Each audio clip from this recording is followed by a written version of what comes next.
We're on the air. All right. Then Tony, lead us off.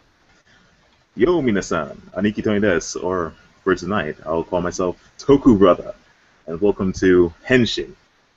I'll let Bob take over as to explain what Henshin is. All right. Hello, everyone in Internet land. In the series of tubes known as the Internet, we are Toku people. We are Tokusatsu fans. Turn the camera to me, my friend. Yep, it's on you. Oh, okay. I can't tell. I'm looking at your face. All right. So, to you Tokusatsu fans, you may or may not know me if you've been to Anime Boston. My name is Bob. I'm also known as Toku Master. It's a title. It's not a standard of living. So we are here as part of Henshin series, in fact. We are people who love the idea of Tokusatsu, the live-action special effects television genre of Japan, of words that are being lost to me, of Japan, as well as many other countries, including China, Indonesia, and the like. What are words, Bob? What are words? A means of communication, good friend. That person being Sass Fat Master over here, that is Jones, also known as Toku Breaker for the sake of this whole series. And again, we were just let in here by our good friend Aniki Tony, who you may know from Tumblr and the like, but for tonight, and hopefully for more than tonight, he is Toku Brother. Toku Brother. All right. All right. So the point of these things that we're going to do soon, this is going to be a joint podcast as well as a video series where we're going to talk about different things that happen in Tokusatsu. We're going to talk about television series. We're going to talk about toys. We're going to talk about what fiction does for us. We're going to talk about all the themes within that fiction. It's going to be a good time. Since this is our first podcast / video series, we are going to make sure that you know right ahead we're going to mess up. We're probably going to toss a couple bad words around, and I apologize in advance. We're going to try and keep this family friendly, but for the most part, this is going to be a fun time. So if you're ready to join in, tune in, turn up those speakers, and hopefully grab a couple toys because it's time for a Henshin series. Woo! All right. All right. So I guess we'll start this off with our roll call. Well, you guys are going to now see our initial roll call, so for you big fans out there for later years, make sure you got your videos rolling. Want to start us off, Tony? No problem. Crushing Compassion. Toku Brother. Jones. Hyperferocity. Toku Breaker. The Burning Heart of Justice. Toku Master. There we go. Excellent, excellent. I was afraid I was going to mess up that time. We all were, friend. And you can also expect all of this to be far more hammed up in person. Oh, please! If you It's gonna ham the hell out of it. If you see the It's not going to be kosher. Really? We're gonna keep going with the puns and the jokes? I'm sorry. No, that's fine. I just wanted to make sure the jokes are here. There is no problem, Jones. But yeah, no. So again, that's Jones. He's a dork. This is Bob. That's Tony. And I want you to make sure you know our faces, you know our voices. Get used to hearing them. I'm going to talk a lot. All right. Anyway, yes. So now that we've got that part going on, what I was trying to say before Jones went on his ham-based ferocity. We are going to be at conventions from time to time, and if you happen to bump into us, we're going to be a little more juiced up on our Mountain Dew and or Ramune, our Pocky and or Doritos. Yeah, we do E-Culture too, and likely we might even have a little bit here and there of the Western side. Who knows what will happen tonight? Oh, look at that Dew. Yeah. Like two of the I do try to keep my hair pretty good. Guys, what does a Mountain Dew? What does a Mountain Don't do? But not that. Or a Mountain Don't? You Damn make it. me sad. Yep. Okay, so now that we've gotten a little bit of this out of us, a little bit of the shake's gone away, let's get into some of these talks. We're going to start off with This Month in Toku. So what this segment will normally be is a chance to talk about the happenings in at least some of the main Tokusatsu shows. For right now, it's going to focus on Sentai and Rider because, let's face it, most of the Toku fandom is filled with Sentai and Rider right now. We will eventually touch on Garo. We will eventually touch on Ultraman series, and we'll touch on the other extant series as well, like some of the earlier eye-catch heroes. We'll touch Metal Heroes. We'll touch even like Shogeko Raigan. I'm sorry. Yes. That too. I still need to catch up on that. Yeah. Yeah, man. Have you gotten to see any of it? Episode 1. Oh. Unfortunately. I know. No, there's no time. No time. Hopefully, in the near future. Yeah. Well, get on that because just as a quick little ring ting ting ting ting on that, there is a lot of comedic romantic comedy background to that, as well as a variety of nods to different tokusatsu. Oh, nice. Yes. Okay. But yeah, so this month in Toku, let's start with Toqger. All right. Let's I'm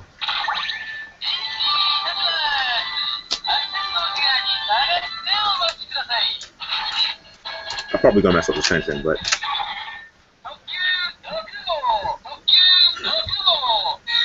all right.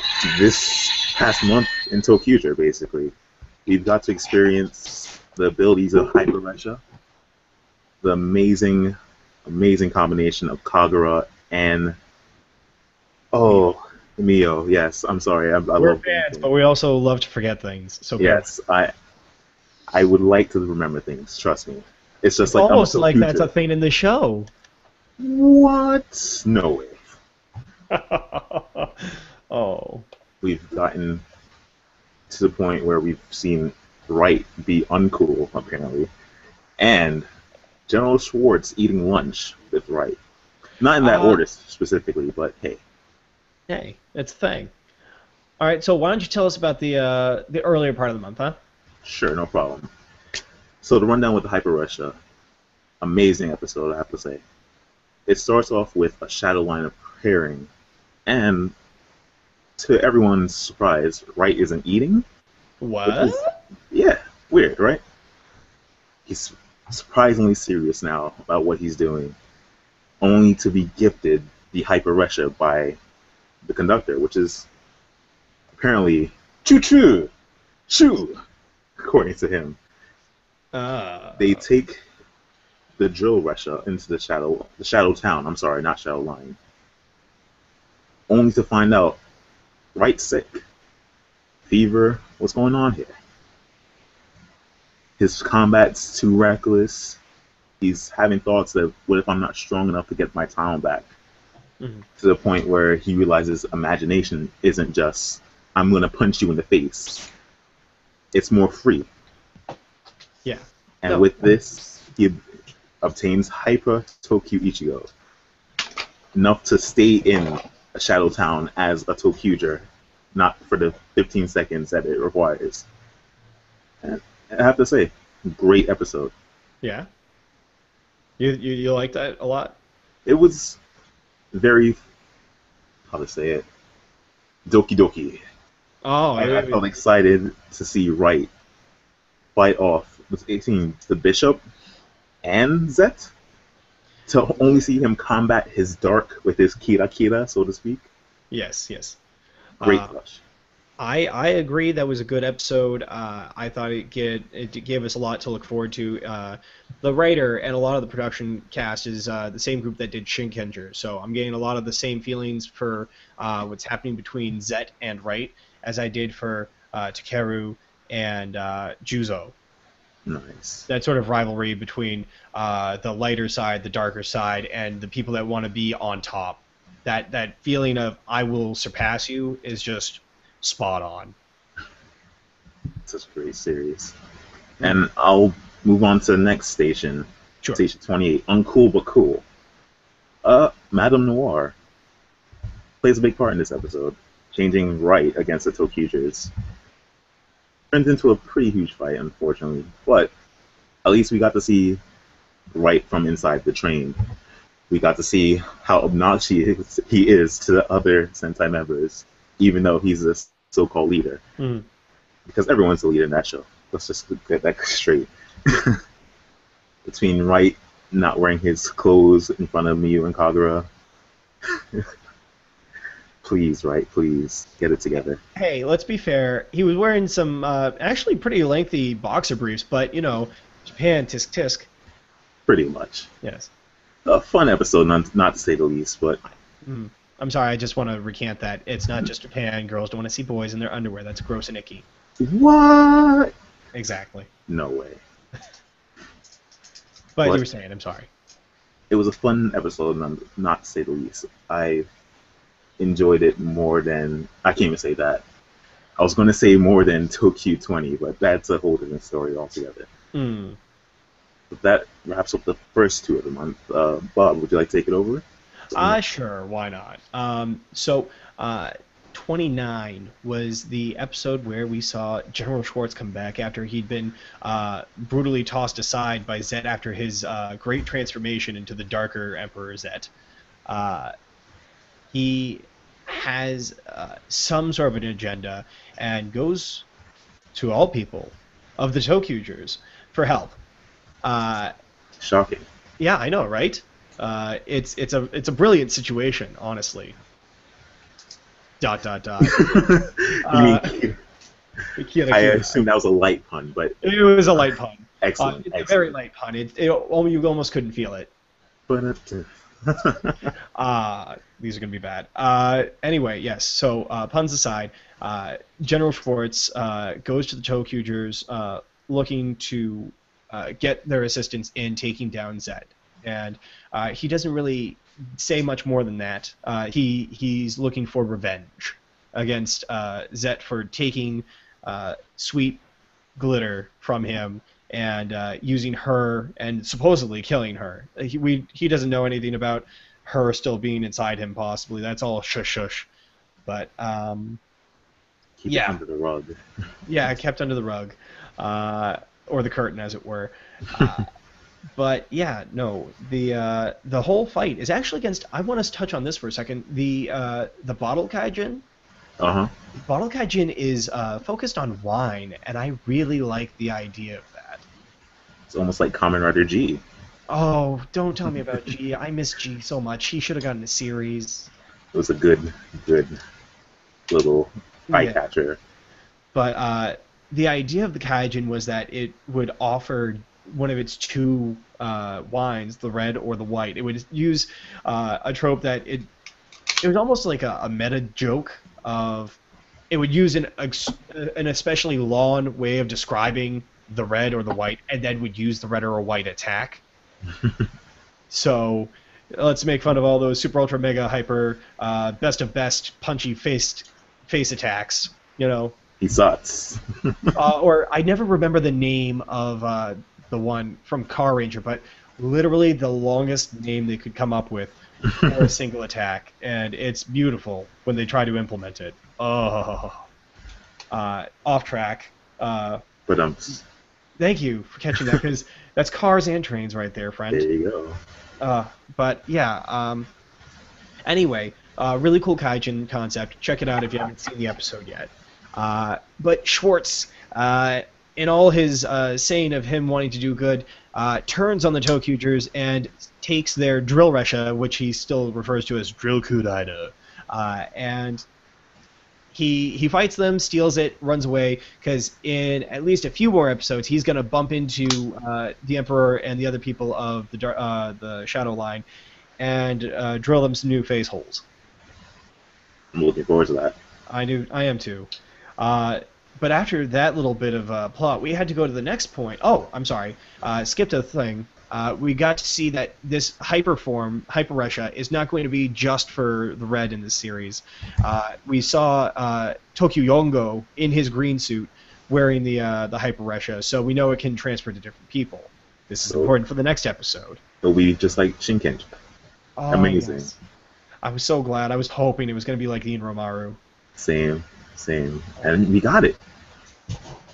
Inromaru get. But yes. Then we go on to the next episode, Toku 30, which means, by the way, that we're beyond halfway through the series. Start your tier works now, kids.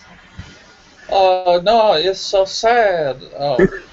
For those of you listening been watching, you'll notice that Jones, Toku Breaker over here, Toku Breaker here. We're talking Toku, you know? I know. Hasn't watched a single episode. Thank you for finishing the statement. I appreciate it. Exactly, and I feel bad that he hasn't said anything. What are your feelings on the series besides? I only know what I've seen based on advertisements. Yes. So the only thing I can say is that the villains look more interesting than the actual hero team itself, based solely on advertising.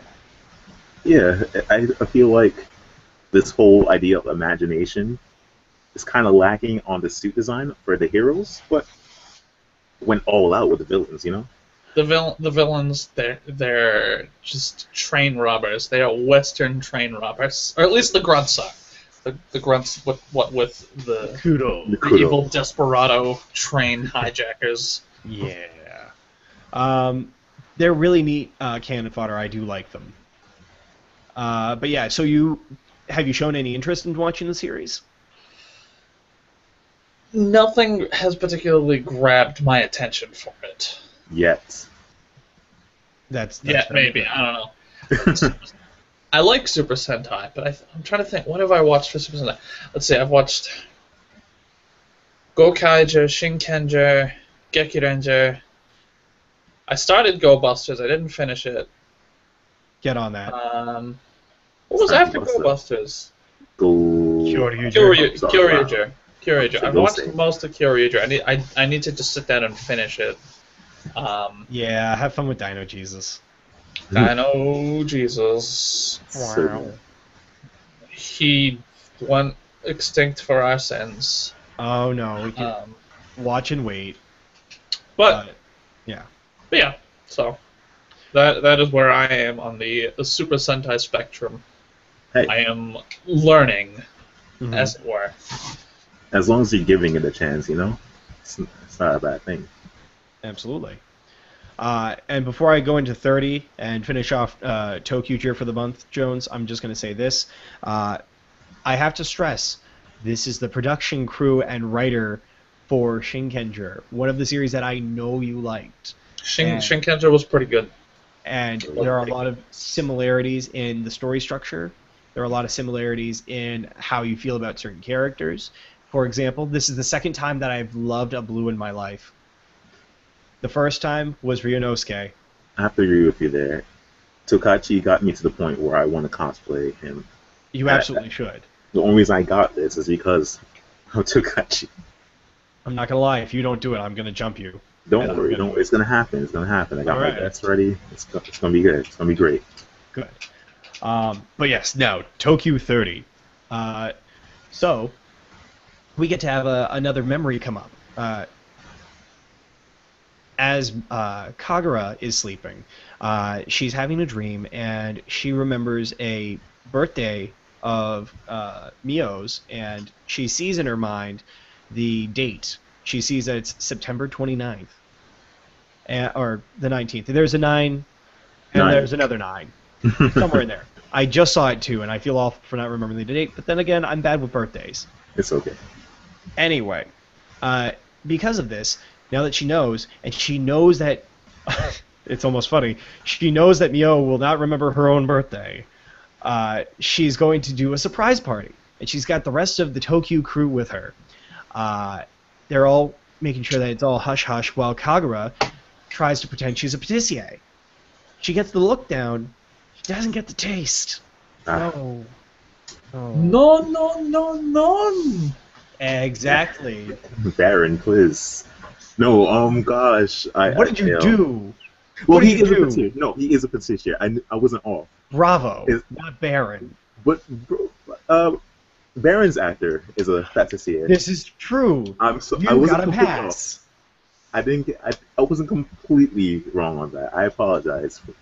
Wow, luck get. I know. It's so good.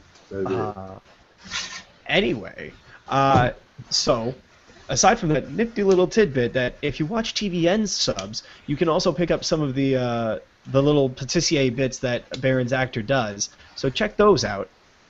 But Sorry. A little fruit going off. Skipping the bullet here. I'll get Toki 30.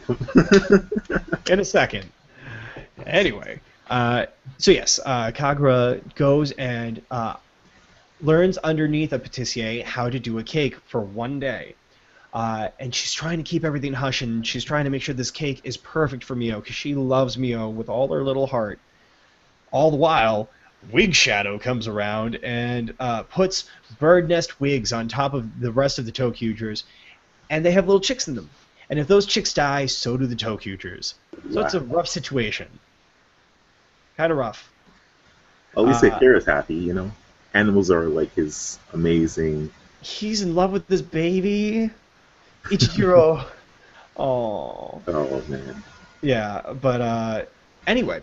So what happens then is Kagura feels bad that she's let the rest of them get into the Wig Shadow's tricky situation, but she's still going to make sure that she gets that cake done, and all the rest of the crew wants to let her do that too. What ends up happening is she gets the cake done. It's a gorgeous thing, but Wig Shadow, he done goofed. He knocked that cake right across the way and made sure that thing broke. And that doesn't set well with Kagura. She whoops him. Oh, and that's before the rest of the good parts of the battle happen. She teaches us a valuable lesson, and then she takes the Hyper Resha. She is about to use it, but then Mio stands next to her. Oh, it goes through both of them. Now they're doing the Hyper Resha together at the same time. I think that's the first instance in a Super Sentai where a power-up is used by two people at the same time. I could be wrong. Yes and no. I wouldn't call it an instance so much as this is a gag. And not even a gag, more than this is a sisters team-up style. You see it a lot in series where the two girls tend to buddy up. They did it very well in other series like Maja Ranger with the Maja Pom-Poms and doing stuff like that. But yeah, so the two of them work together to defeat Wig Shadow, and it's a really nice thing to see. But then we get to see the sweet, sweet little friendship that goes on between Kagura and Mio, and everybody happy. And we get to eat roasted chicken at the end. Oh, no, we don't eat roasted chicken. We don't do that. That's what Wagon and Conductor were doing while everybody else was doing their thing. And I forgot to mention that the saving grace, the way that the battle turned around, all the little chicks in their wigs grew up into Kukos and attacked the Wig Shadow. To protect their parents. That's exactly what happened. You raised us to fight for you. So happy. Oh. Anyway, now that I'm done being all moe over the stuff, that's Toqger for the month. Woot woot. And now.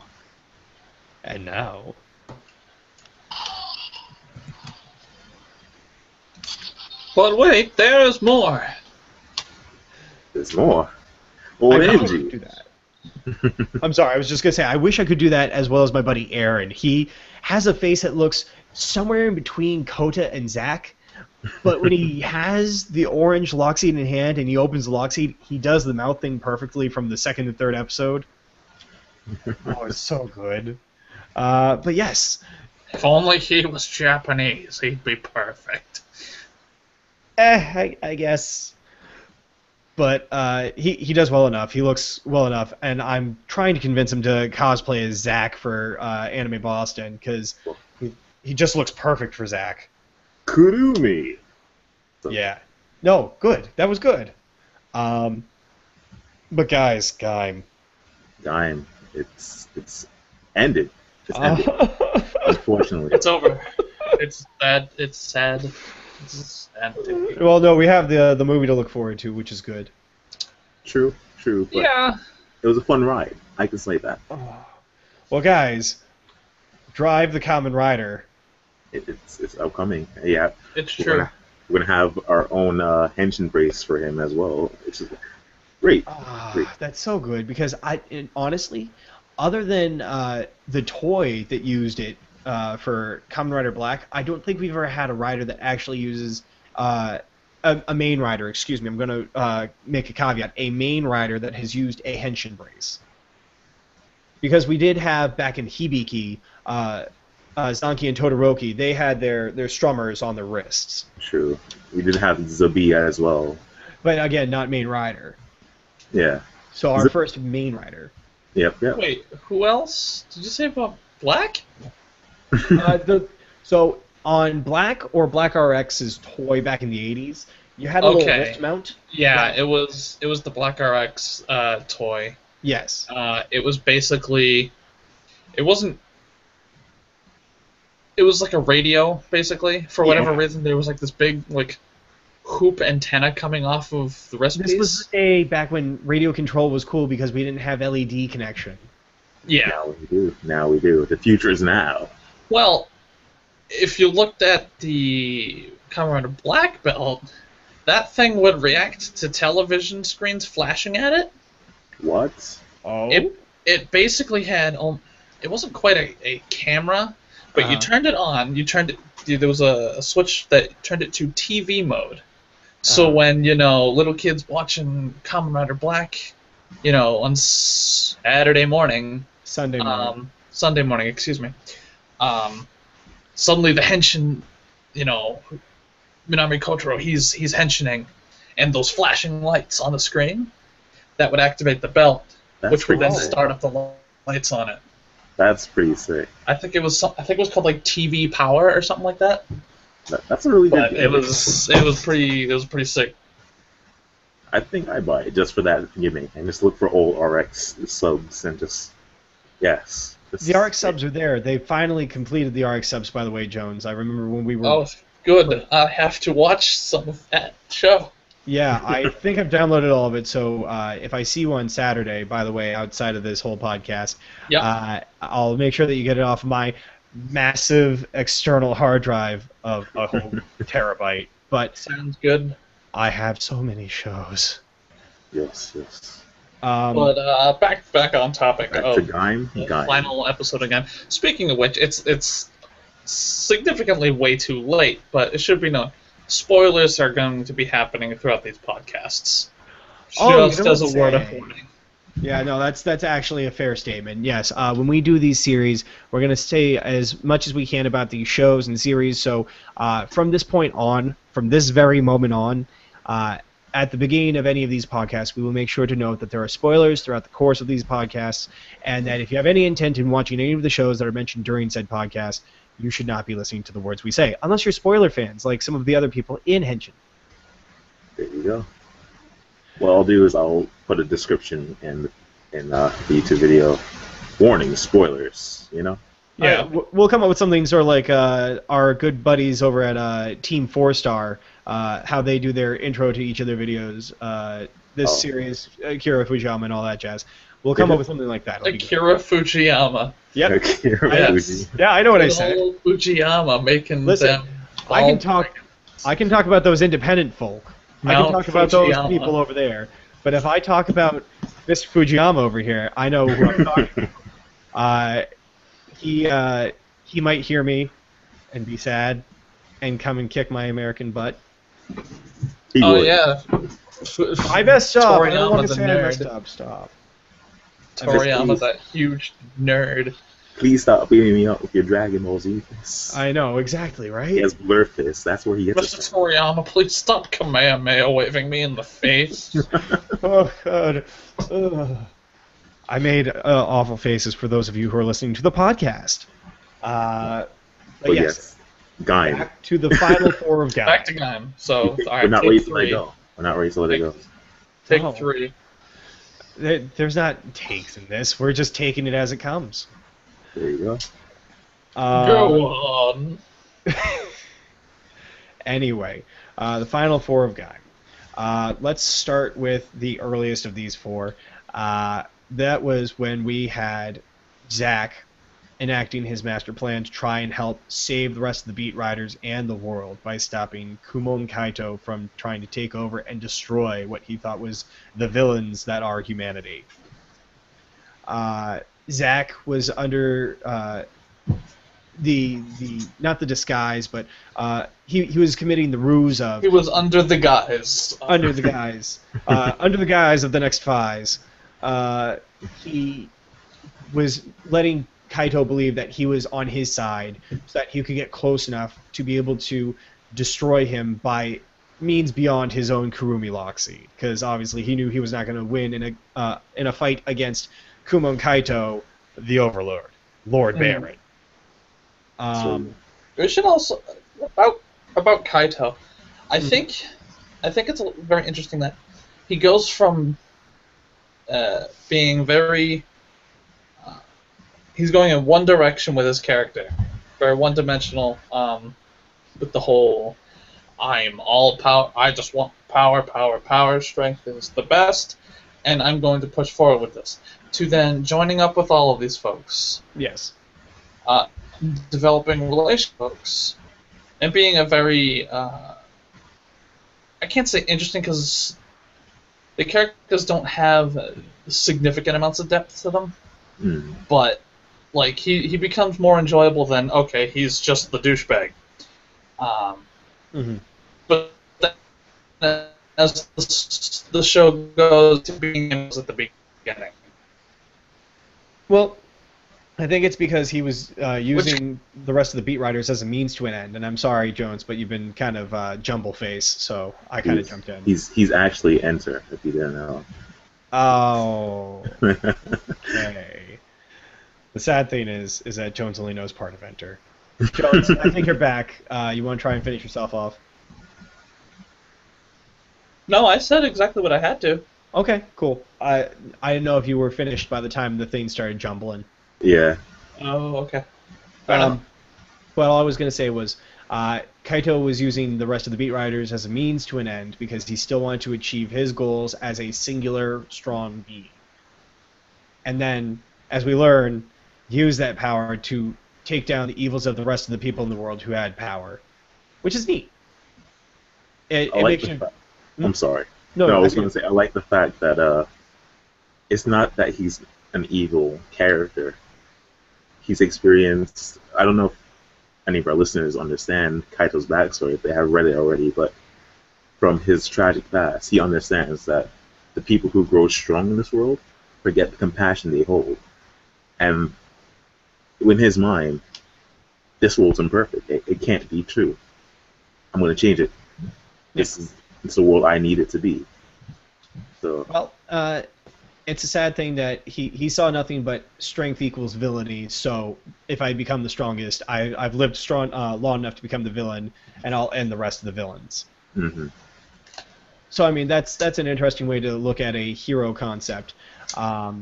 But at the same time, you kind of touched on it with his tragic background. Spoilers. I didn't hear that.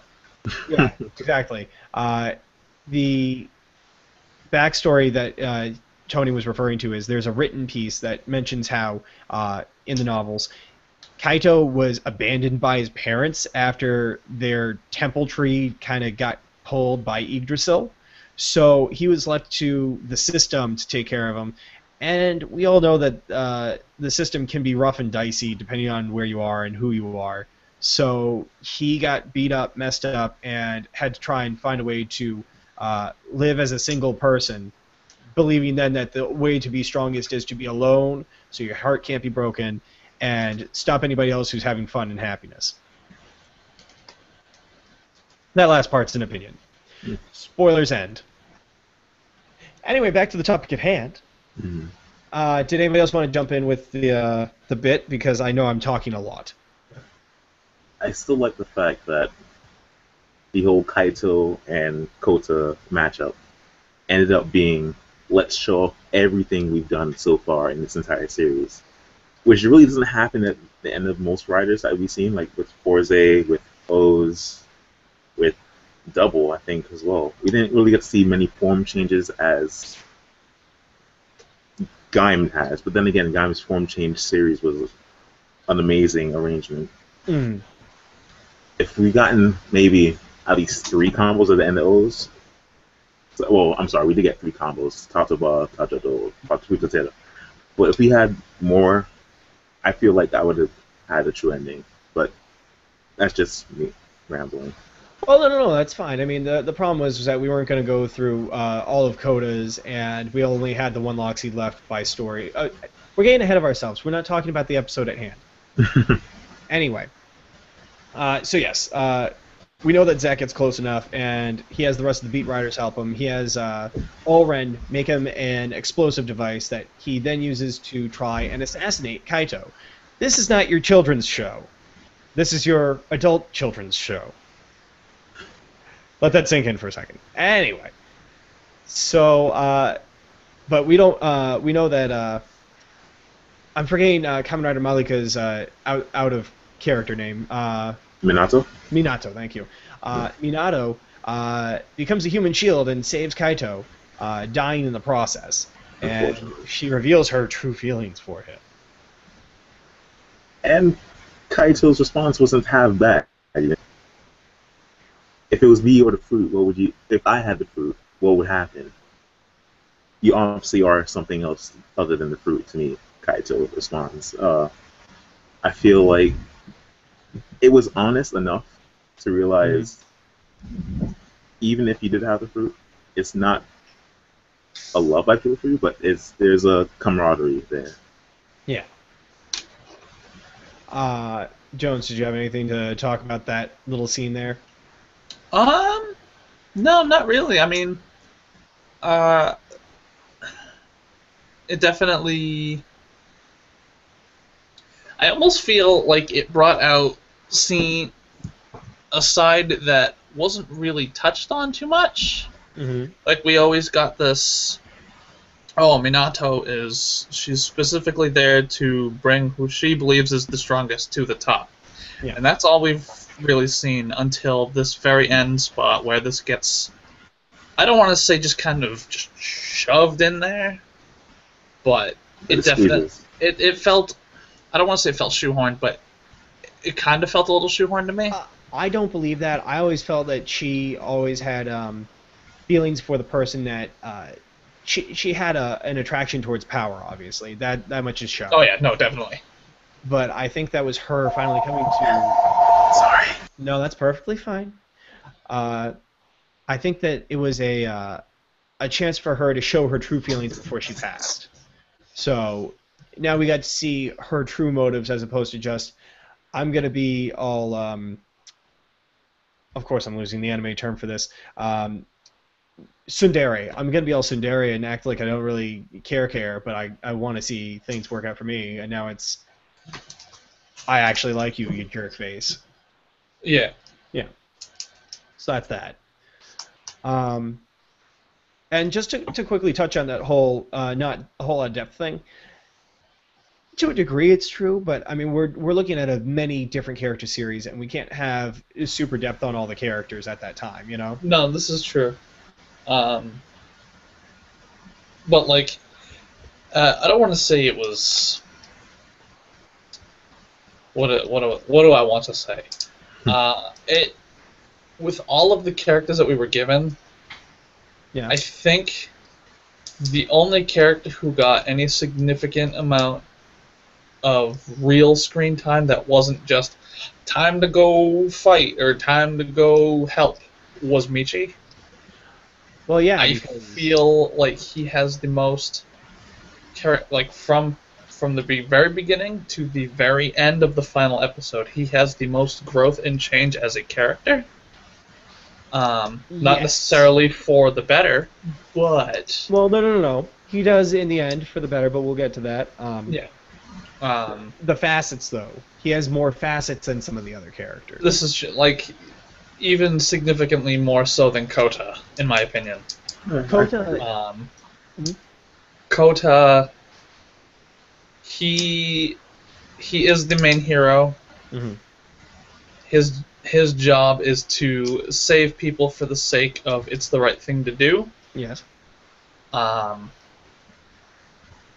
that seems to be that all he is, at least from what I've seen, that friendship, justice, it's kind of like your standard affair. Well, yes and no. I think he's supposed to be our paragon, and that's why we see what happens to him, you know? I'm sorry, I didn't mean to interrupt you, but I felt like No, that that's meant to fine. be No. Like this is what these topics and conversations are for. Yeah, Exactly. well, I just didn't want to. Discussions. I didn't want to completely negate what you were saying by No, saying that's fine. no. You know? Okay. No, these are opinions. Yes, absolutely. But yeah, so that's my take on that. Okay. Yeah. Oh wait, hold on. Yes. Excuse me. One more bit of character growth. Yes. Whose name I can't remember. Jonochi. Yes. Yeah, oh yes. Well, we're gonna talk. Never give up. Let's save Jonochi for when we get to the final episode. Yeah. Oh yeah, we're still on the first episode. Yeah, I know. We keep getting caught up, guys. And I'm gonna want to talk about something with. I'm just realizing something for one of the later bits that we're gonna do soon. I have to touch on numbers. Just remember numbers, okay? Okay. Numbers. Anyway, so episode after that. Oh, just to end the episode there. We don't get to kill Lord Baron with the explosive and Minato dying, and a lot of people seem to, at least from the way that internet reacted when the episodes came around, thought that Zack had died. Yeah. Well, with Sengoku just the Factor episode. breaking. Huh? I'm sorry. Go ahead. No. No. Go for it. I was gonna say the whole idea of the Sengoku driver breaking and him collapsing. I can imagine people thought, he's gone. Oh yeah. Done. So, yeah, no, I mean that's the long and short of it. You're right. But yeah. All right. So next episode after that. Fate Victor. Oh boy. So Kaito is calling Kota out, and Kota realizes that Kaito is a monster, and he himself has been feeling the change. So, in order to make sure that everybody's safe, he makes sure that the rest of the beat riders get out and get taken care of, and his sister. And before all that happens, he eats the fruit. He finally does it. Something that's been lingering with him since episode 1. This is his acceptance for what he must do in order to accomplish his goals. Yeah. And then I'm skipping a lot. I just want to get to the bare basics because I want to make sure we have enough time for the other cool things we have to talk about Yeah. tonight. Oh, absolutely. But then we get the standoff, and we get the fight, and the massive invest battling in the background. But that's all just to represent what's going on with these two, Kota, Kaito, the final two people who could claim the fruit from Helheim. I thought that scene was pretty interesting. Yeah. Sorry to cut you off. No, do you think? I like the fact that we see this whole the opening where we have the three factions and this whole war going on. Yeah. We get to see a future where possibly Takatora, Michi, Jonochi could have possibly gained the golden fruit or fought for the golden fruit. Mm-hmm. Which leads me to believe that this series could have had an alternate end to the point where we still have Takatora fighting alongside with these two, or even Jonochi, for that matter. Mm-hmm. I felt like it would have been a great twist, but this one-on-one battle was really, really great. I did like how between this episode and the next episode, they touch on the thing that we saw in the opening that had almost nothing to do with the series as the series went on. Mm. And they finally explained the fact that this is just another time. This is another timeline where a similar situation occurred, but the final fate of the Golden Fruit has always rested between these two people. It could have been, a massive war-style thing to the effect of a Rider War. It could have been A Sengoku war. Rider era. So, yeah. But yes, so it's always come down to these two. And by the end of the episode, we got kind of a mini cliffhanger of, oh god, we're not going to find out this episode. Oh, at the very beginning of the next episode, let's go into final forms and fight.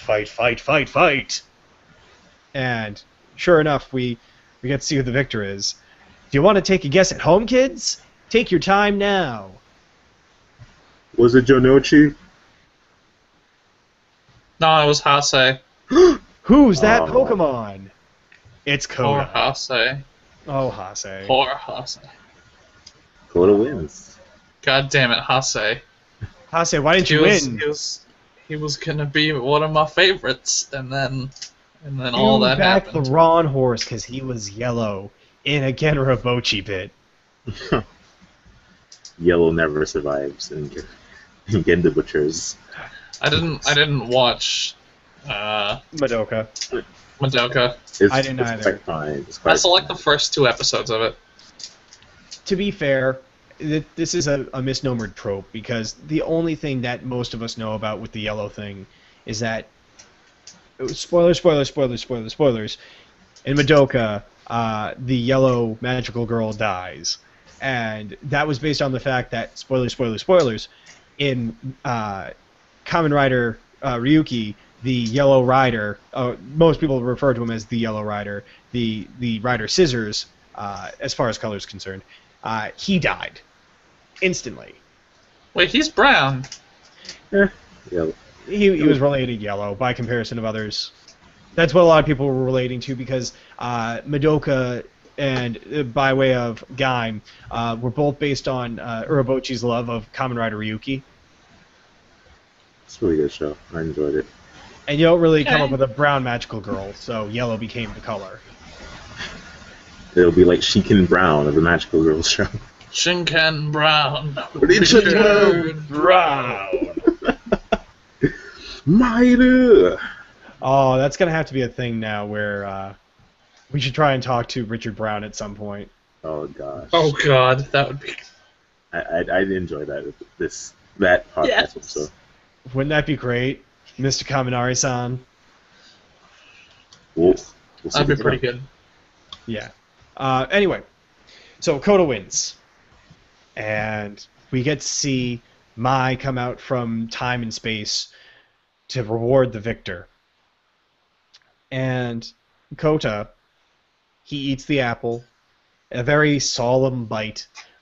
It's no victory to him. He just does it for the sake of.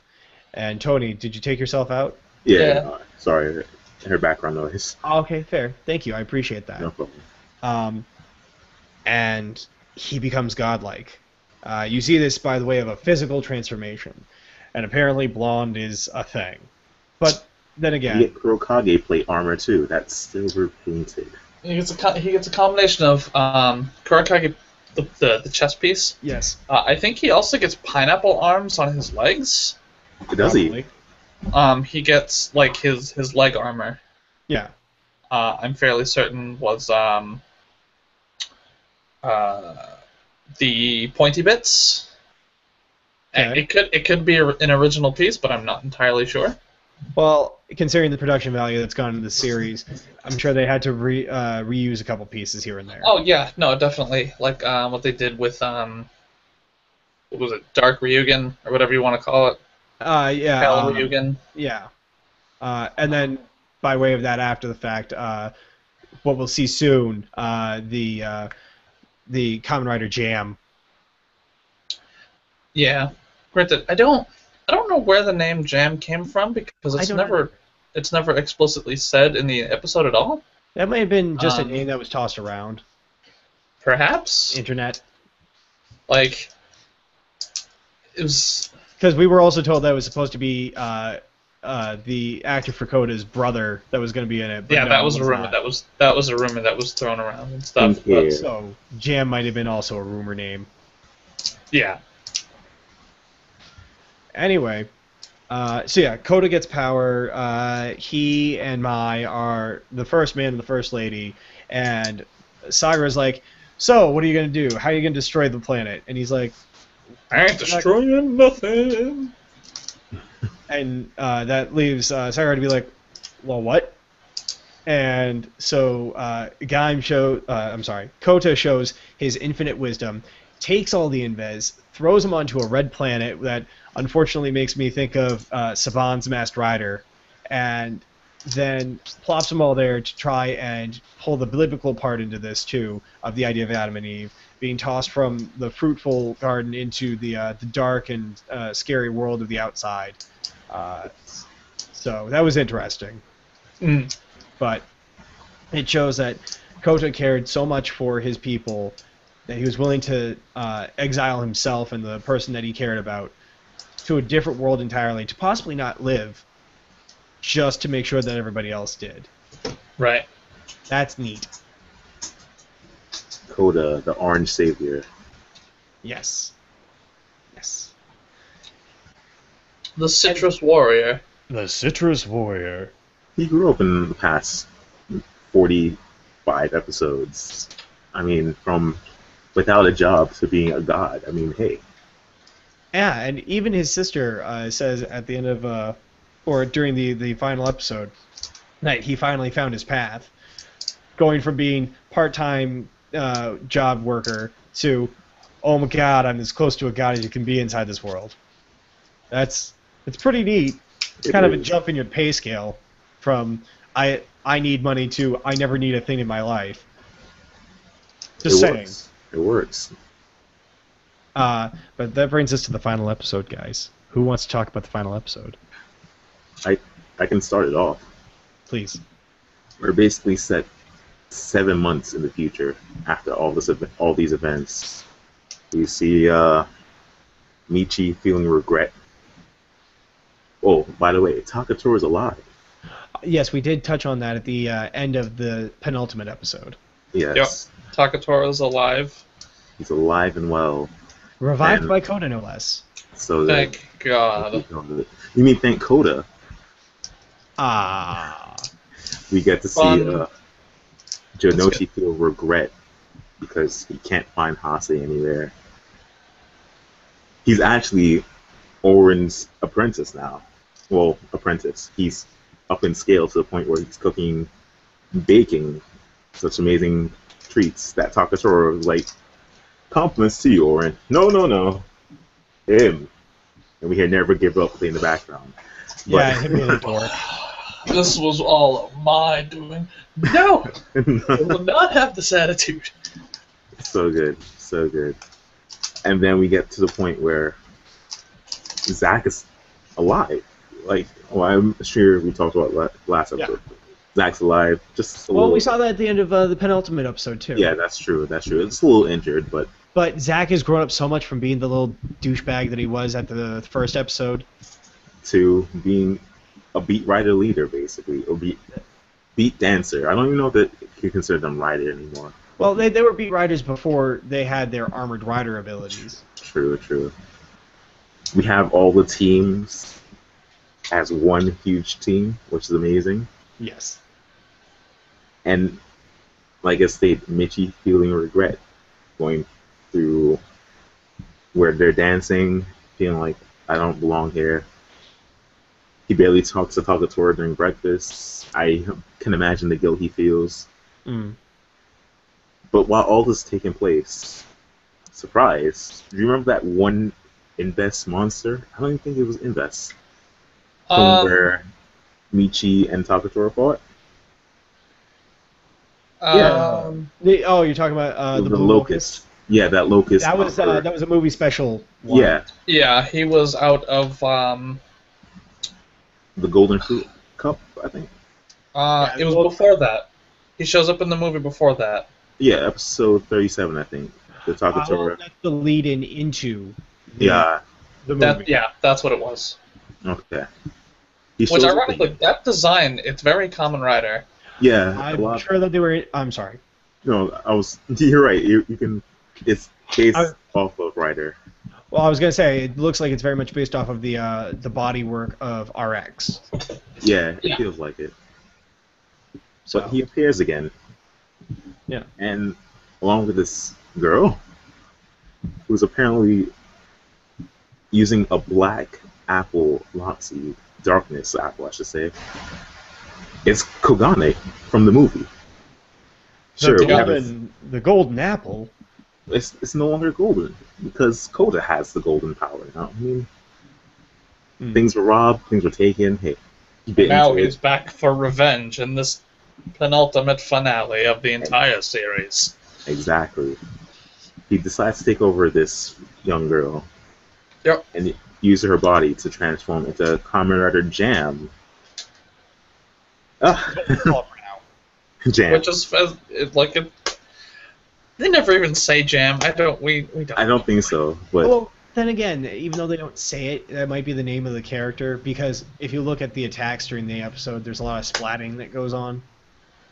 true. Like- it goes like that throughout the whole series. There's a lot of splatting that looks like multicolors and rot. What we call jam. Gosh. Jam. Jam. We get to see Darkness Arms, which is basically another apple arm set with a dark Dai Maru. Yep. It was a good take. I mean, Yeah. an orange slice in an apple. Apples and oranges. Who knew? Exactly. I was honestly hoping when I first saw it, when I first saw images of it, I was thinking maybe it would be like a grapefruit, but then I got a better look at the lock seed. I was like, oh, it's an apple Exactly. with the purple orange looking slice. I'm not gonna question it. It's Kamen Rider, whatever. It would have been a great grapefruit arms weapon / form. I Yeah. think so. Well, just as an aside, apparently a lot of people are thinking that the movie inclusion of Ryoma appears to have some sort of a dragony thing attached to his suit for Duke, and they think it's going to be dragon fruit arms. Oh. Oh. That'd be pretty cool. I've been waiting Wonder for if dragon that- fruit. I would be okay with that. I wonder if it's that hidden feature on the Genesis driver where it's like soda instead of soda. Maybe. weird. I hope so. We can hope for it. So we have Darkness Arms basically fighting off the Beat Riders and ask them why aren't they henshining? Came here to end you for taking my And then they power were away. Oh man, my back got broken. oh, my lock shades. And we get to this scene where Kagatora explains there's no Sengoku drivers except for one of the mass-produced ones, the Kurokage troopers. Well, no, he doesn't even explain that. No, he doesn't. You're right. I'm sorry. They were like, oh, what if we got all of the Kurokage drivers? It's like, no, we destroyed all of them because we didn't want another Sengoku whatchamacallit coming back. Yggdrasil. So yeah, we want another Yggdrasil coming back, and then scene cut. Takatora's getting the only one he saved. And guess who finds out about it?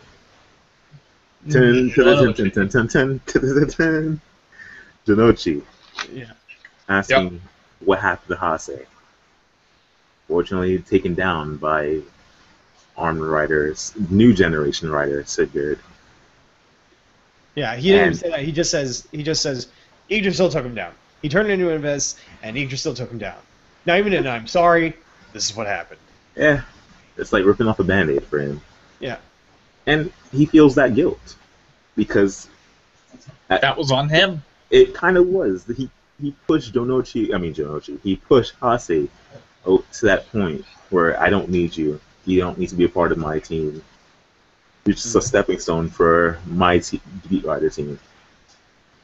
He feels guilty, and he takes up that responsibility as Kurokage to fight Jam. His whole stupid fucking.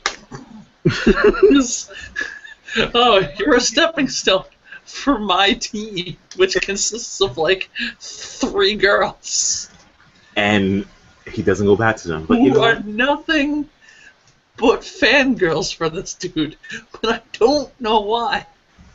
Well, at least they realize that Outside of they all have glasses. they realized that Janochi wasn't that manly of a man, and he felt that pain. But that's Oh well, they way certainly too early. found out when they all saw him in women's clothing. Oh, hey, that's empowering. That was empowering to him, and even now he has the strength to wear amazing frills and fight off Jam. I'm not saying it wasn't empowering, but everyone walking in on him, it's different. It's When you are You not see him- feeling the strength behind the clothes. If when are you not see holding him yourself. as A, and then all of a sudden you see him as B. He K. Okay, skipped okay, so fine. many alphabets. No, So many alphabets. You know, that's the next series for writers. sometimes people's opinions will incredibly change for better or for worse. By the way, just a quick thing, Tony. We had that. It was called Kamen Rider Double. Ah, yes. I thought it was W. I'm sorry. I know. No, it's double. Okay. Unfortunately, Hase loses this fight against Jam and loses the last mass-produced Sengoku driver. As well as Pinecone Lockseed, in which he valiantly fights as Kurokage. And yet, he gets his spear taken away by the Locust monster. Yeah. I felt so bad for him, gets though. Jack, because he was rocking it. He was just like, he was going nuts with it, and then all of a sudden, the thing is just like, oh, you've hit me 3 times. Time to just take it away now. Well, okay, this is mine. Let's look at a couple facts though. It's literally the lowest ranked Lockseed, under just slightly above the Sunflower Lockseed. Unfortunately. Oh right. Yeah. I was like, wait, there's a sunflower? Oh right, the seeds. Yes, the seeds. Besides that, let's look at the fact that he's kind of jumped a long way from when they were first using the Dongari and the Matsubokuri, thank you. The Matsubokuri arms. They didn't know what the hell they were doing with fighting. Then look at him in this last episode, where he was swinging that thing around like a boss. Like that was champion level right there. Not to mention, that's the first time he's used the Matsubokuri Lockseed. I think shows a great amount of practice he took with Orin. Maybe a little military combat. I'm not saying they did any practice in those 7 months, but hey. Likely they did, because remember, he talked about his hellish patissier training. Oh, yes. They could have only done so much more after everything was said and done, because they only did so much patissier training during the time that things were going down. You know? True. Can we also talk about the Hase tribute with his Henshin? Instead of going down, he goes up like Hase. Yeah. I felt such pride in him in that one moment. It was good. It was very good.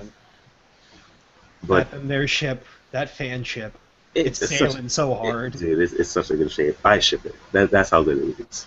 Oh no, I totes ship it.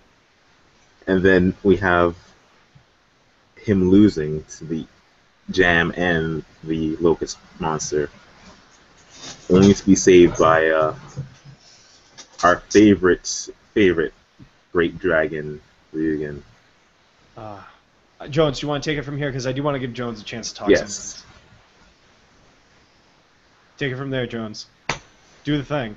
I'm trying to rummage through my brain as to what was happening. Where did Michi get the belt? He always had it. He never lost it. Right. I think it was just the Yomotsu Hegiri Loxy that was destroyed by Koto. Yeah. So Michi, he engages. What are we calling him? Are we just gonna call him Jam? Call him Jam for the sake of conversation. Let's call him Jam. All right. So Michi starts duking it out with Jam. It starts off pretty strong, and to the point where it starts to seem like it's teetering in his favor, and then it just completely. Oh, whose favor? Michi's favor to start. Michi's favor, okay. To very start. Yes. But then it just quickly starts going downhill.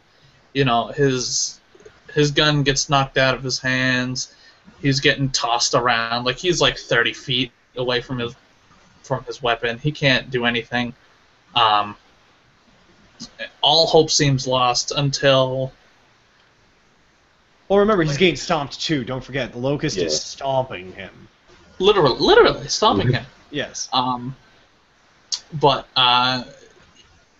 he eventually. Well, no, hold on. Okay. He eventually gets to the point where he jumps back in. He's able to get up, jump back into the fray, and to the point of actually forcing Jam to unhenshin. That's true. Oh yeah. Unfortunately, What is that guy's name? Kogane? 'Cause I did. What is it? Kogane.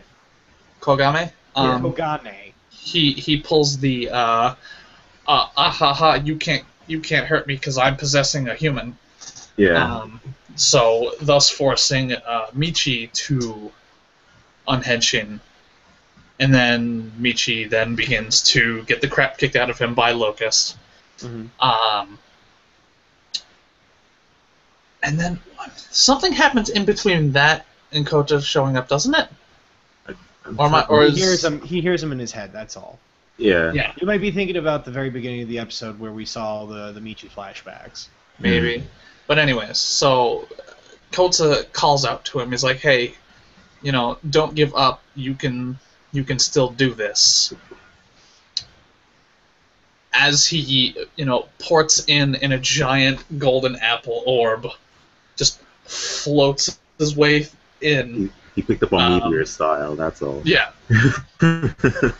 Not just that, though. What does he do with that apple before he shows his face? What does he... He dissolves the locust. He obliterates the locust monster. Like... Oh, yeah, no, it just... Yep. Godlike Just power. gone. Kota. Yeah. So good. They dual henshin. So amazing. Yeah. Oh, it's so good. What is it? Kota casts Kogame out of the girl. Oh, yeah. He's just like, no. He's like, be gone, evil spirit. We're having enter moments again. It's like he's some horrible demon. Be gone. Be gone. But we get this delightful henshin with Kota and Michi, where Michi has now regained full amounts of confidence. He has accepted what the bad things he has done, and is now able to move forward and continue on with life, and not just be depressed Moby person. Kota Henshin. Kota Henshin. Yeah. It was so fluid. Because he just stands there, doesn't have to do anything, and just Kiwami arms just appears on him. That guy should have been him. Oh, it's so good. But then we get this great 2-on-1 combat. They're just it's like you get like your samurai movie. You get your samurai movie scene where everyone's just stepping sideways, and they just they start moving really fast. They're just running, and they're throwing shots at each other as they're going. And you get Kogame or Jam's final attack. His oldest. The giant. Was it a giant like purple black apple, or was it just It was a rotten apple. It was a giant rotten apple. Yeah. And he fires this giant blast of this thing. And Michi and Kota, they just leap into the air and just rider kick through it and send it back at him, as they also just come careening into his face. So good. Such a good ending, man. I like the fact a lot of these Neo Heisei riders and Oka rider kick. It's like when Wizard ended, I really did like that rider kick at the end. I feel like, the entire series didn't have that whole Showa-esque rider kick in it, but an end with any rider kick to me is a great little sugar on top, you know? Oh, yeah. It's also one of those moves that we didn't see an overabundance of throughout the show. We didn't see many rider kicks. I don't think there was a single rider punch. Excuse me. Knuckle. Yeah, Knuckle. Or, he is Kurumi arms. Well, he is the punch man, but outside of that, Pineapple Arms had the kick. Grape Nut basically kick together. Yeah. And I think did we have an Energy Rider kick? Yes, well, technically, we did have the mix. Oh yeah, Orange Jimba. Lemon. Yeah, Jimba Lemon. You're right. You're right. Yeah. Yeah. Because then we got our dimension kick through that. Because that's been a thing that a lot of them have been doing recently is doing the Decade dimension kick with different things. In Decade, they did it with the cards. In O's, they did it with the medals. In this series, they've done it with the orange and lemon slices. But you know who did it first? Fies. Oh yes, the best. Fies did it first. Yeah. Best dimension kick. With that energy like cone thing, he just leaps, he dives through it. Yeah. And he just appears behind them. Yeah. But yeah, no. It's definitely one of those things that when it does happen, perfect. Perfect. All right, I think I'm going to take the very end of Gaim. We're going to do a quick little Gaim salute, and then we'll move on to the next. Okay? No problem. No problem. All right, cool. So at the very end of the episode, Jam has been destroyed, and it seems that all is going to be well for the people of Zawame and the rest of the world. We got a couple neat little things. We have Michi finally forgiving himself at the end of the battle when everybody comes over to acknowledge him, and this acknowledgement is enough for him to feel like he has been forgiven enough. But he's still not quite there until we see that Kota has to leave, and Kota acknowledges him as his friend forever. They are literally best friends forever, even though his friend has become a god. Yeah, you can't go too bad with being friends with God, you know?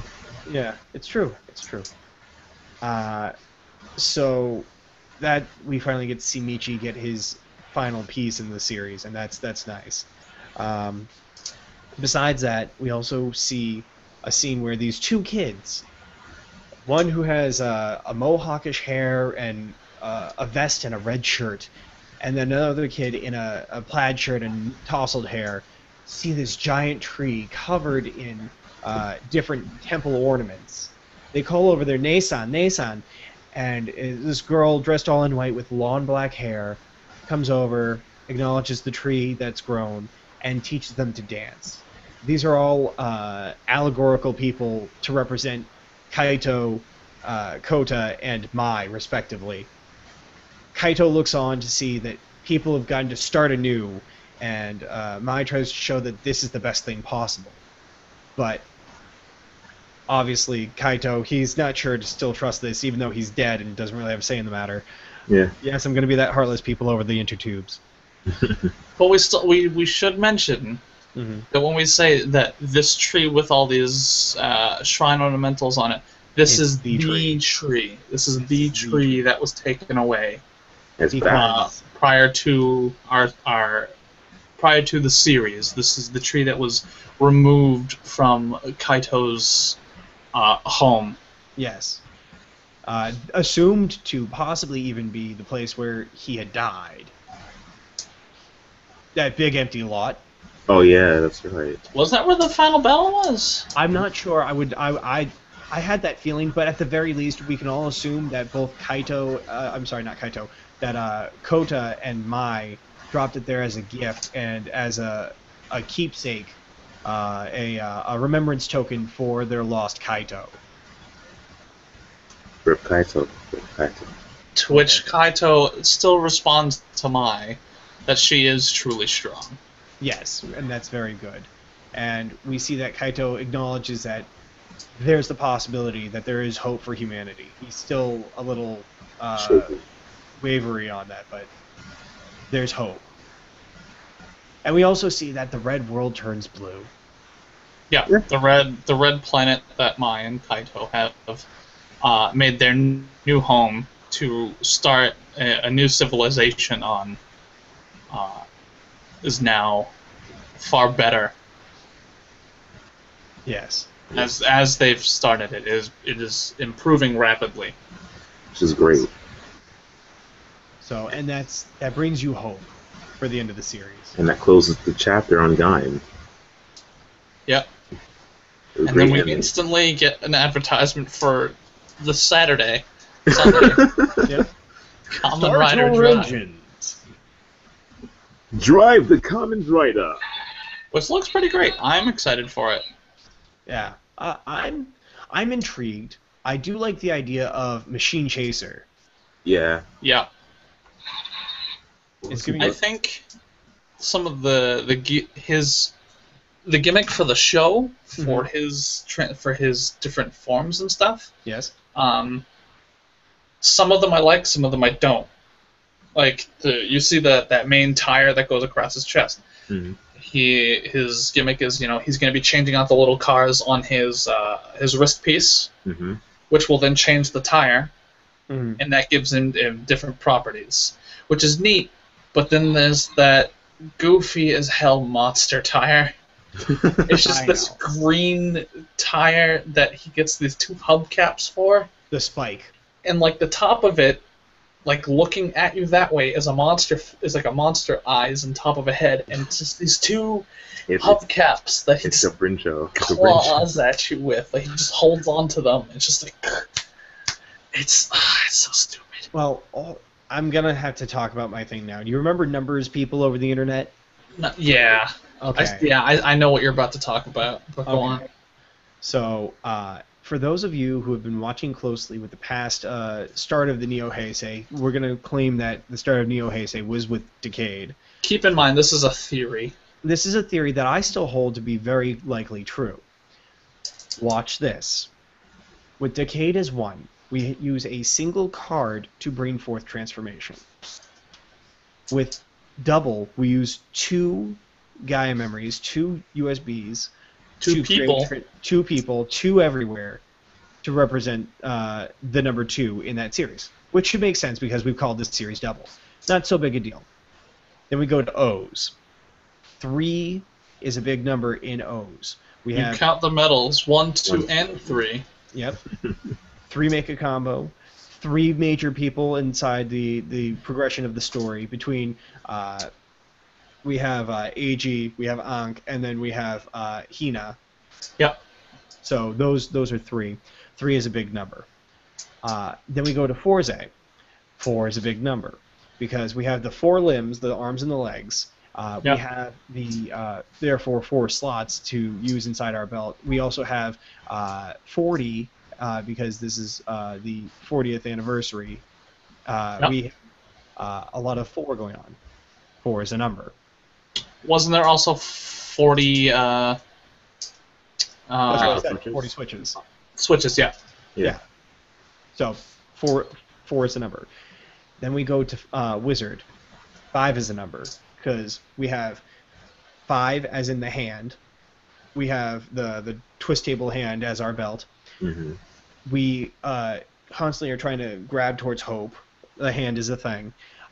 We have the idea that there are 5 forms because we have, not including the dragons, because the dragons are just power-ups to the 4 forms. Yeah. You got, what is it? Fire? Yep. Wind. Water. Yep. Water. Yep. Earth. And Earth. Infinity. And Infinity. Yeah. We have 5 forms. 5 is a number. And if you really want to get down to it, we also have 5 commanders. You're right. Right? Yeah, you're right.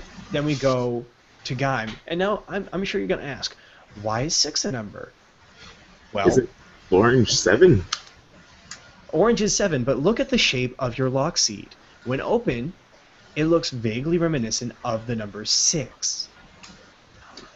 Also, if you look through, I'm sure that you'll find a series of other 6s that I haven't looked deep enough into, but we'll probably bring this up in a future panel when going to Anime Boston, so be on the lookout. But I say this because look at Drive. Because, again, most of this number stuff applies to the toy, the belt transformation. Look at how Drive transforms. He uses a car that he puts in here and pulls the back end forward to create a shift lever. Funny, a shift lever looks almost like the number 7 when flipped upside down. You might be Because you have the base and the length. What?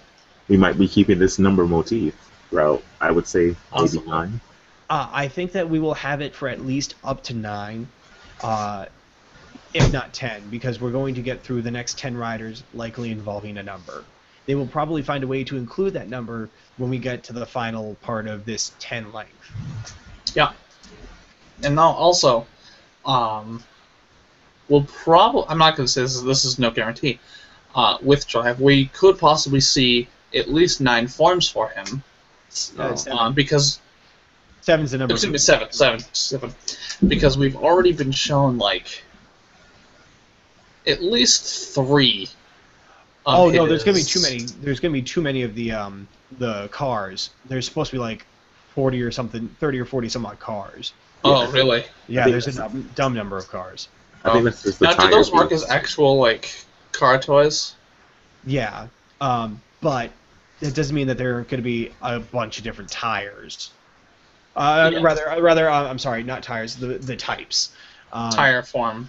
Well, no, the types, because we have type speed right now. Yeah. Which is our base form, but I'm sure that there's going to be type power, type stealth, type this, type that. Yeah, there's Probably. type wild and type technique already confirmed. Okay. And fruit type for the upcoming Rider movie, but that's not that's canon, sort of. Maybe. The way Rider movies work now, it could be canon. I don't know. I mean, Burakolani is semi-canon. I would say within the confines of these shows, story from beginning to end, Rider crossover movies are probably not the most canon thing. Yeah, they're not the most canon. I mean, look at 15. 15 it wasn't even touched on, and I mean, like, Kogane from a separate movie is touched on as being canonical now. Canonical. Yeah. So. Well, you also thought to think, not all Rider movies aren't not canon. A great example of this, Den-O. One of the movies. If you're not paying attention in the show, you might ask yourself where this final battle scene where it's each form of Den-O is standing here to fight, and it's like, where did you get all of this? Yes. Throughout the series leading up to this movie, randomly at points, Ryotaro is kind of kidnapped just by his friends randomly, and they never touch on it again. No. I know what you're talking about now. That happened in 1 episode, maybe 2, and they were directly in correlation to when that movie was being released. Those were the tie-in movies, sort of like how we had the soccer episode as the tie-in for the Golden Fruit. Yes, but the episodes themselves were not tied into the movie. It was just that, where it's like, hey, come with me. That's it. The episodes themselves, I think, were just a standard, and might have just been a standard Monster of the Week affair going on. Well, people at home who are watching or listening in on us right now, make sure to pull up your episodes of Kamen Rider Den-O and try to find out. List in the comments below. Tell me if I'm wrong. Know. Yes, let us know. Let Toku Breaker know how dumb he is. No, that's not what I am right. I am No, totally right. you're not right. You haven't watched Toqger yet. It's okay. I'll go get my box set of Den-O that I bought. You did that one too. I did. It was from a different place, and the subs are really bad. Oh my God, you didn't get Hong Kong subs, did you? I don't know. I don't know who did it. It's not. It's still not as hilarious as having bought a box set to find it has TV Nihon subs right on it. TV Nihon presents Kamen Rider Kabuto, subs not for sale or rental. Oh, I guess we all make some mistakes. company in Malaysia just went, I will take that. It's a really nice looking box set. It's really nice looking. I'm not gonna lie. Like, this is some high quality bootlegs. That's awful. But wow, we've ran for a while on this section, so we're going to take a quick little 2-second break for the people who are listening in the people who are watching, you're probably just going to watch us do a moment of silence. We'll call it a moment of silence for Gaim. And then we're going to move on to the concept of Toku Cram School. So stay tuned. All right.